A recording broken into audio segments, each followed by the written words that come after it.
Hi, my name is Tom Holland Brady. Everyone thought my life was perfect. The house, the wife, the kids. But behind closed doors, I was having an affair with the woman next door. And when my wife discovered the pregnancy and the crimes I was hiding, she whispered, "Tomorrow this ends." Everything spiraled into a choice that cost one life and destroyed another. You won't believe what my angry wife did in the end. Stay with me and let me show you how it went down. On Maple Hollow Drive, perfection wasn't just expected, it was performed. Every lawn was trimmed like a magazine cover, every porch light warm and welcoming. At the center of it all lived Tom and Camila G. Young, beautiful, successful, and seemingly unbreakable. Their laughter carried across fences during weekend barbecues. Their children rode bikes in looping circles while neighbors whispered admiration. Tom flipped burgers with effortless charm, the kind that made men trust him and women linger a second too long. Camila smiled easily, wine glass in hand, her gaze always finding her husband as if magnetized. People envied them openly. Some quietly resented them. No one suspected that the foundation of that house, the marriage everyone admired, was already cracked beneath the surface. And like all quiet suburbs, Maple Hollow had no idea it was about to become a crime scene, disguised as a love story gone wrong. Tom's job as a real estate agent gave him the perfect excuse to disappear. Listings ran late, clients needed reassurance, deals collapsed at the last minute.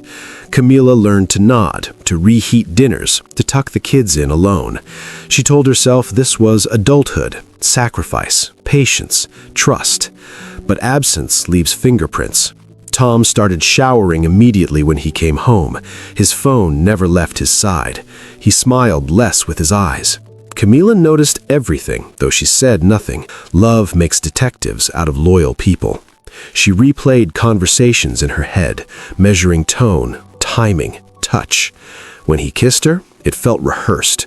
When he laughed, it arrived half a second too late. Somewhere between midnight feedings and empty pillows, Camila began to understand a truth she wasn't ready to name. You don't lose someone all at once. You lose them in fragments. Jenna moved in quietly. A single mother, recently divorced, grateful for a fresh start. Tom had sold her the house himself, proudly telling Camila how he'd helped her out. Jenna waved often, smiled politely, asked harmless questions. She baked cookies once, still warm, still soft. Camila thanked her, unaware that Tom already knew exactly how Jenna's kitchen smelled, how her voice dropped when she laughed, how loneliness makes people reckless. Tom didn't see Jenna as a threat. He saw her as an opportunity, someone who needed him, someone impressed by him, someone with nothing to lose. The affair didn't start with passion. It started with validation. Long conversations became late-night visits. Sympathy turned into touch. And soon, the man who hosted barbecues on Sundays was slipping through a side door on weeknights, convincing himself he deserved this second life. It was small, gold, delicate. The kind Camila didn't wear anymore because it caught on baby clothes. She found it wedged between the car seat and the console while cleaning Tom's car, something she rarely did. At first, she laughed, assumed it belonged to a coworker, a client, anyone but who her instincts whispered. When she showed Tom, his face didn't change, but something behind his eyes did. He scoffed, joked, told her she was imagining things. "You're tired," he said gently. "You've been stressed. Gaslighting isn't loud. It's quiet and convincing." Camila apologized by the end of the conversation, ashamed of doubting him.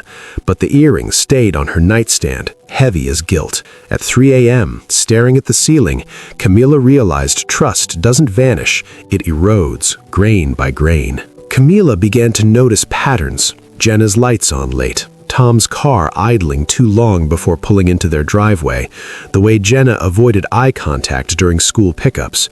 Camila told herself she was being paranoid, but paranoia is often intuition begging to be acknowledged. She started walking at odd hours, taking longer routes, pausing behind trees and parked cars. She saw Tom enter Jenna's house one evening and stay far too long. She didn't confront him, not yet. Betrayal is easier to confirm than to face. Instead, Camila documented everything in her mind, the times, the gestures, the stolen glances. Her heartbreak sharpened into focus. Love turned into surveillance. And somewhere in that transformation, Camila stopped being just a wife. She became a woman preparing for war, even if she didn't yet know the cost. The truth didn't arrive gently. It detonated. Camila overheard Jenna crying on the phone one afternoon, the word pregnant cutting through the air like shattered glass. Everything snapped into place. The late nights, the lies, the earring. Camila felt something inside her go cold. This wasn't just an affair, it was an invasion, a future being built beside hers. She followed Jenna days later and watched Tom touch her stomach with trembling hands. He looked terrified, not remorseful. Terrified. That distinction mattered. Jenna wasn't just a mistake, she was leverage. Camila realized then that Tom would never choose honesty, he would choose survival. And survival, in Tom's world, meant sacrifice, just not his own. Camila went home, kissed her children goodnight, and made a decision she could never undo. Tom kept documents everywhere. His laptop, his briefcase, the locked drawer he assumed Camila would never open. But betrayal makes people thorough. Camila uncovered forged appraisals, altered signatures, inflated prices. It was a pattern, not a one-off mistake.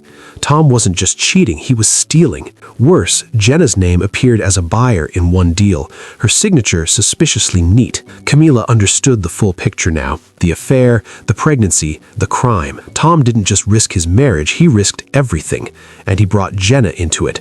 Camila felt something close to satisfaction, not joy, clarity. The kind that arrives when illusions die.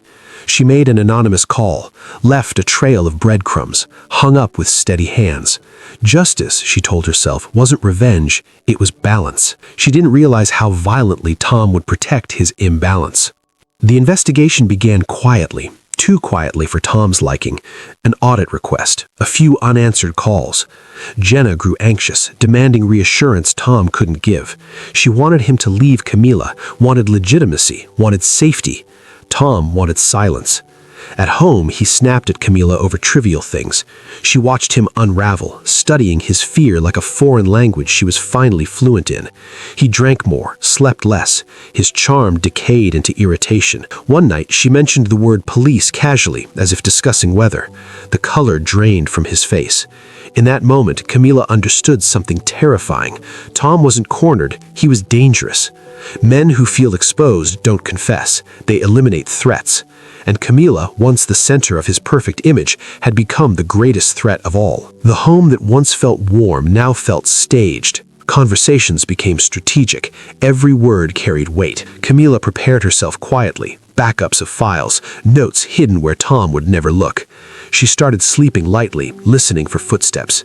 Meanwhile, Tom watched her too, suspicion replacing affection. He didn't know what she knew, but he knew she knew something. Their arguments grew sharper, more personal. Old wounds resurfaced, weaponized. The children sensed it, retreating into silence. Even the walls seemed tense, holding their breath. Tom began rehearsing lies in the mirror. Camila practiced calm. Both were preparing for a confrontation. Neither could escape. The suburban dream had curdled into something toxic, and beneath the roof everyone admired, two people were moving toward a moment that would define them forever. The night before the tragedy, rain tapped softly against the windows. Tom barely touched his dinner. Camila watched him carefully, memorizing details she didn't understand why she needed to remember. She told him she knew about Jenna, about the baby, about the deals. She didn't accuse, she stated facts. Tom froze. Then he smiled, a thin, broken thing. He begged, promised, threatened, denied, cycled through every defense a guilty man has. Camila remained calm, which terrified him more than anger ever could. "Tomorrow," she said quietly, "this ends." Tom didn't sleep, neither did Camila. In the dark, two futures hung in the balance. One would involve truth, the other would involve blood. And by morning, Maple Hollow Drive would never be the same. Morning arrived heavy and gray, as if the sky already knew what the house was about to lose. The argument exploded near the staircase, sharp words colliding with years of buried resentment. Camila stood firm, telling Tom she had already set things in motion, that the truth would surface, with or without him, Panic twisted his face into something unrecognizable. He grabbed her arm. Not to hurt her, he told himself, just to stop her from leaving, just to slow time. But fear doesn't calculate force. One shove, one misstep. Camila's heels slipped. The sound of her body hitting the stairs was dull, final, wrong. Tom stood frozen, watching the woman who once anchored his world lie broken at the bottom. In that silence, grief flickered briefly, then vanished, replaced by instinct.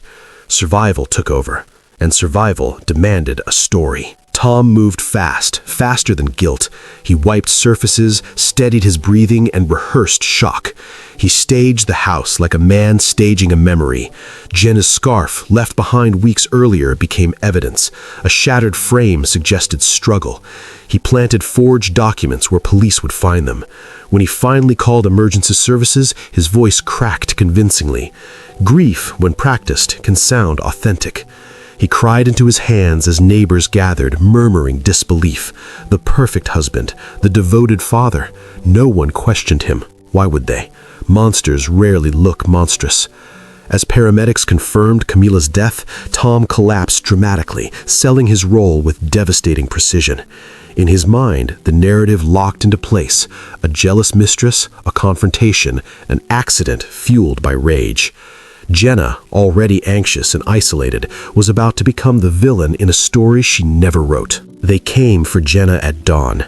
She barely had time to process the words being read to her. Murder, fraud, conspiracy. Her knees buckled as officers led her away in handcuffs while neighbors watched through parted curtains.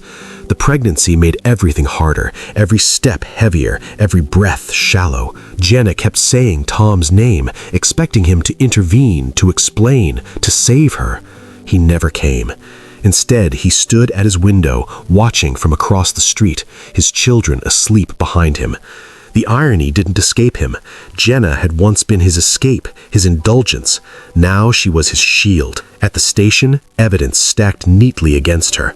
Documents, witness timelines, circumstantial threads woven into an airtight lie. Jenna realized too late that she had never been a partner, only a placeholder for blame.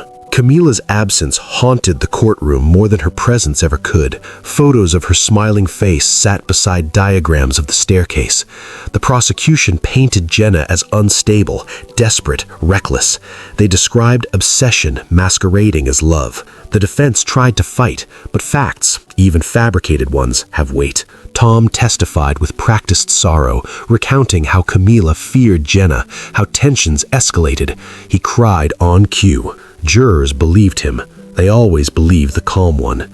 Jenna's body betrayed her. Sweat, nausea, trembling hands. Stress hollowed her from the inside. Somewhere between motions and objections, she felt a sharp pain and knew something was wrong. The baby didn't survive the night. Loss stacked on loss. When the verdict came back guilty, the courtroom exhaled. Justice, they thought, had been served. Only Tom knew how cruelly mistaken they were. Grief made Tom untouchable. People brought casseroles. Teachers hugged him longer than necessary. Pastors praised his strength. He wore black well, spoke softly, raised his children with visible devotion. No one noticed how easily he stepped into Camila's place, how quickly her absence became functional. He told stories about her, edited and polished, until even her memory belonged to him. At night, alone, he drank and scrolled through old messages, deleting anything dangerous. His real estate business quietly recovered. New deals, new shortcuts. Old habits never die, they evolve. Sometimes he felt Camila's presence, especially near the stairs. But guilt, like love, fades when unchallenged, and no one was challenging him. The town had chosen its truth. Tom simply lived inside it. Prison stripped Jenna of everything except time. Time to replay moments. Time to realize Tom never loved her. He used her. She wrote letters no one answered. Appeals stalled. Her name became shorthand for evil in Maple Hollow. She dreamed of Camila sometimes, imagined conversations that never happened. Two women connected by one man's cowardice. In the quiet hours, Jenna understood something painful. The system didn't need truth. It needed closure. and she fit the shape of the crime better than Tom ever could. Her innocence became irrelevant. She learned to survive on routine, on silence. Hope dimmed but never disappeared entirely. Somewhere beyond prison walls, children were growing up with a father who lied beautifully. Jenna wondered if they would ever know the cost of that beauty. Years passed.